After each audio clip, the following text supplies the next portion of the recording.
Friends, welcome to Durga's kitchen. இது வந்து மார்கழி 5ஆம் தேதி எடுத்த வீடியோ. இன்றைக்கி காலையில் 5:30 போல் தான். இன்றைக்கி லேட்டாக தான் எழுந்திரிச்சேன். ஏன்னா எங்கள் வீட்டுக்காருக்கு லீவு அப்படின்றதுனால கொஞ்சம் லேட்டாக தான் எழுந்திரிச்சேன். எந்திரிச்சிட்டு குளிச்சுட்டு சாணி எடுத்துகிட்டு வந்து வாசலெல்லாம் தெளித்து பெருக்கிட்டு இன்றைக்கி 16 புள்ளியில் கோலம் போடலான்னு சொல்லிட்டு தான் போட்டுட்டு இருந்தேன். அது போலவே நான் போடுற கோலம் என் வீடியோவில் என் சேனலில் போடுற கோலம் போடலாமே நான் தான் போட்டிருப்பேன். நேற்று ஒரு கோலம் அப்டேட் பண்ணியிருந்தேன். அது வந்து பிளாக் பண்ணிட்டாங்க யூடியூப்பில். வேறு கோலம் எடுத்து போட்டிருக்கேன் அப்படின்னு சொல்லிட்டு, அதுக்கு தான் இன்றைக்கி வாய்ஸ் ஓவரவே கொடுக்கலாம் அப்படின்னு சொல்லிட்டு கொடுத்தேன். நேற்று வந்து நேற்றும் இதே மாதிரி தான் தமிழ் கோலம் தான் போட்டிருந்தேன். நான் யாரோட வீடியோவும் எடுத்துவெல்லாம் போட மாட்டேன். என்னோடய வீடியோ இருக்குன்னா என் வீடியோவை மட்டும்தான் நான் போடுவேன். அதாவது நான் என்ன செய்கிறேனோ அதை மட்டும்தான் என் சேனலில் போஸ்ட் பண்ணுவேன். மற்றவங்க செய்கிற வேலையெல்லாம் நான் போஸ்ட் பண்ண மாட்டேன். ஆனால் இந்த யூடியூபுக்கு ஏன் தெரியல.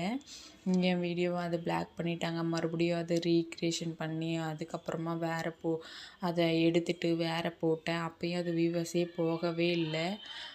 சரி, இந்த வீடியோவுக்கான சப்போர்ட் பண்ணுங்கள். இனிமேல் நான் வாய்ஸ் ஓவரவே கொடுக்குறேன். பாட்டெல்லாம் போடாமல், பாட்டு போட்டதுனால தான் நான் வேறு வீடியோவை எடுத்து பாட்டு போட்டிருக்கேன் அப்படின்னு சொல்லிட்டு எடுத்துட்டாங்க. இனிமேல் நான் பாட்டு போடாமல் நான் வாய்ஸ் ஓவராக கொடுத்து அப்டேட் பண்ணுறேன். இந்த கோலம் உங்களுக்கு பிடிச்சிருக்கான்ட்டு மறக்காமல் சப்ஸ்கிரைப் பண்ணுங்கள். அழகாக இதுக்கு வந்து மெயினே அது கோலமெல்லாம் போட்டு சைடில் வந்து அந்த கம்பி இட்டு அது கலர் கொடுத்துட்டு நடுவில் பொட்டு வச்சாதான் சூப்பராகவே இருக்கும். பார்க்குறதுக்கும் அழகாக இருக்கும். எனக்கு எப்போவுமே தமிழ் கோலம் தான் பிடிக்கும். போடுறதுக்கு ஈஸியாகவும் இருக்கும். அதுக்கு ரொம்ப சீக்கிரமாகவும் போட்டுடலாம். ஆனால் இங்கிலீஷ் கோலம் வந்து டெக்கரேஷன் பண்ணணும் நிறைய. அதனால தான் நான் இங்கிலீஷ் கோலத்தை போடுறதில்ல. அதுவும் தெரியும், அதுவும் நான் போடுறேன். இந்த வீடியோவுக்கு மறக்காமல் சப்போர்ட் பண்ணுங்கள். நெக்ஸ்ட் வீடியோவில் பார்க்கலாம். ஓகே, பாய்.